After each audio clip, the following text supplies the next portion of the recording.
Ay, bawag naong. For today's upload, kaya mong naong murag upload, lupig pa'y ang palaya. So back to reality.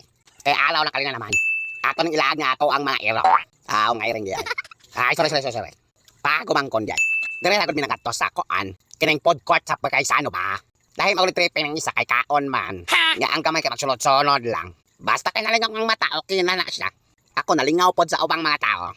Kaya karon pa ko ka-realize, daghan yun ay o gwapo ang mga taga-kalinan. Kung matuo ka, sa akong giingon ayaw nagtuog Ginoo. Kaya ang imong naong murag palya. Dili bitter, kung dili puro kolobot. Okay, focus na sa vlog. Pataka og voice over.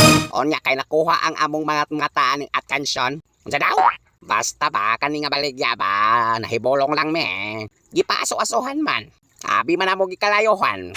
Wa man di ay. Maong kami na nga igno oy kaysa social media na bayan mo nakita no. Nga kay na igno maning gamay hala gipalitan.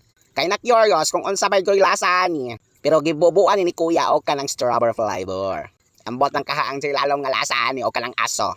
O di ba? Wala jud pag-expression nga excited siya mo tilaw oy. Pagsulod sa iyahang baba to ara. Naglibog siya kung yahabang usapon kay puro naman siya sige katawa mao ng aso nagawas-gawas sa iyahang baba hasta niyang lingawa. Siyempre namalit na pod biglaing pagkaon lain pud kato na pod among kaon no. Yep. In fairness to be honest wagod toy lami. Kani okay lami ni siya. O ba? Di ba? Sweet kay lang daw ay. Pero pag nasa balay perteng kawa yon. O sige bye.